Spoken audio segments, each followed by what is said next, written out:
김민석 후보자는 2007년도에도 대학 동기로부터 정치 자금을 받으면서 차용증을 썼던 적이 있습니다. 당시에도 문제가 됐었는데 이런 내용입니다. 2억 원을 받았는데요. 2007년도에 2억 원이면 굉장히 큰 규모죠. 혹시 시비거리가 있으면 그때는 빌린 걸로 하자. 그러니까 2억 원은 2007년도에 받을 때는 일단 빌렸다기보다는 그냥 받았다고 보는 게 더 정확할 것 같습니다.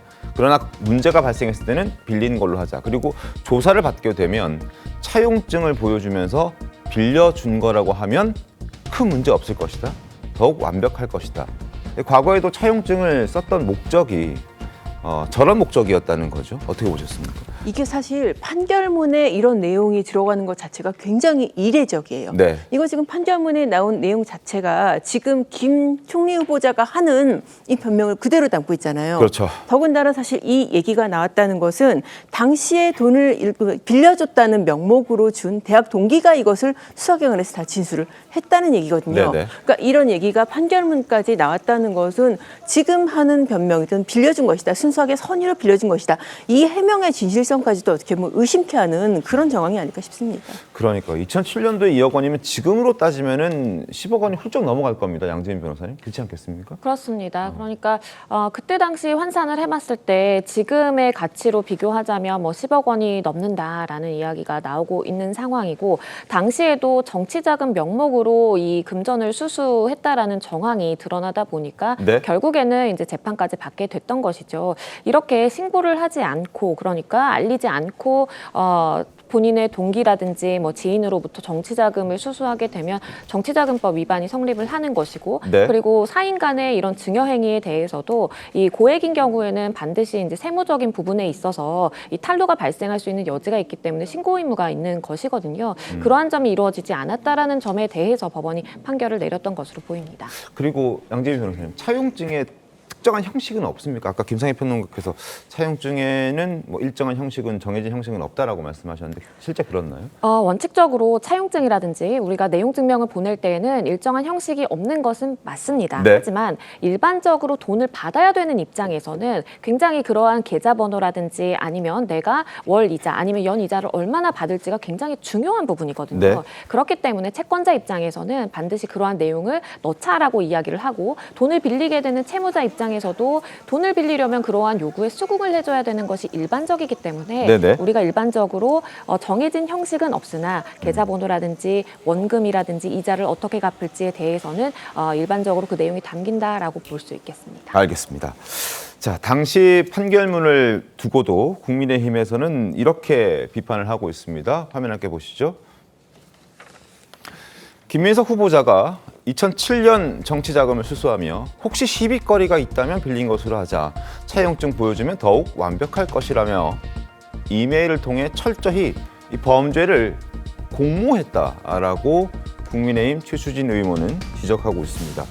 그리고 정치자금 수수와 관련해서 김민석 후보자는 과거 SK를 통해서도 불법 정치자금을 수수한 혐의로 죄를 받기도 했었죠. 당시에 대해서 김민석 후보자는 이렇게 이야기를 했습니다. 들어보시죠. 정당 후원금을 기업에서 낼 수 있던 시절입니다. 그렇죠. 중앙당에서 기업에 그걸 요청해서 갖다 준 거여서 몇 년 후에 불러서 그냥 재수 없다고 생각하라고 하고 그때 재수 검사가 없다라고요? 영수증 처리는 당연히 그런 경우는 중앙당에서 해줘야 맞죠. 후보가 그 영수증 처리 안 해줬다는 것 때문에 저 정치자금법으로 벌 받은 경우는 저밖에 없는 거 아닌가 싶어요. 정치검찰이 이렇게 저렇게 하고 뭐 장난을 친 거예요. 정치검찰이 장난을 친 것이다라고 얘기를 했고 본인이 직접 받은 것이 아니라 당시에는 정당이 기업으로부터 후원을 받을 수 있었기 때문에 중앙당에서 후원을 받은 것이다라고 주장을 하고 있습니다. 그런데 당시 판결문을 보면 조금 얘기가 다릅니다. 한번 보시죠.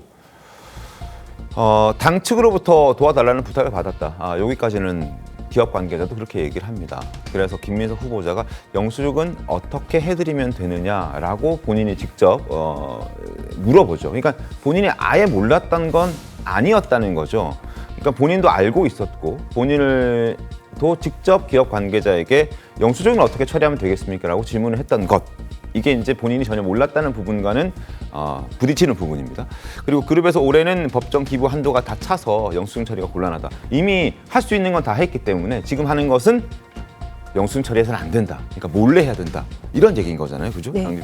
양은경 변호사님? 네, 그렇습니다. 사실 저도 이게 판결문을 봤거든요. 지금 판결문 보니까는 이제 김희석 후보자 말대로 처음부터 본인이 뭐 SK 요청하거나 그게 아닌 것은 맞습니다. 네. 그러니까 SK 측에서 이제 그 정치 후원금을 주려고 하고 그 중에서도 그 중에 장래가 유망할 것으로 보이는 김 후보자를 당시 지목을 했고 그래서 돈을 줬는데 그 김 후보자 쪽에서 그걸 물어봤어요. 물어본 네. 거 맞습니다. 영수증 처리를 물어봤다는 것은 어떻게 보면 합법적으로 후원금을 받으려는 그런 의사가 있었던 것도 맞아요. 네. 그런데 그때 SK 측의 답이 이거 이제 한도가 다 찼다라고 한다면은 정상적으로 합법적으로 하려고 하면은 안 받았어야 안 되는 받았어야 거예요. 되는 거죠. 그렇죠. 이게 증빙이나 어떤 이 영수증 처리를 할 수 없는 돈에 대해서는 안 받았어야 되는데 그 말을 듣고도 받았다. 네. 그 부분에서 재판부는 이거는 불법인지 좀 알고 받은 것이 아니냐. 그렇게 해서 유죄를 선고하고 유죄가 인정이 되면은 당연히 법에 따라서 추징이 인정이 되니까는 추징까지 나왔던 그런 사건이었습니다. 그렇죠. 어떻게 보셨습니까? 근데 이 판결문만 놓고 보면 김민석 후보자가 이러한 돈 거래가 완벽하게 정치자금법에 위반된다는 사실을 알고 있는 거예요.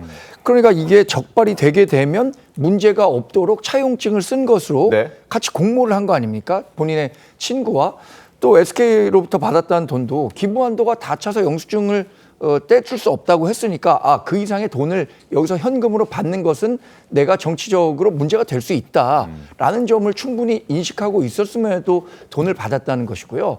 저는 김민석 후보자가 김어준 씨 방송에 나가서 네, 이렇게 본인 지지자들에게 위안을 줄 수 있는 정도의 이야기를 하는 것도 저는 적절한 태도는 아니라고 생각합니다.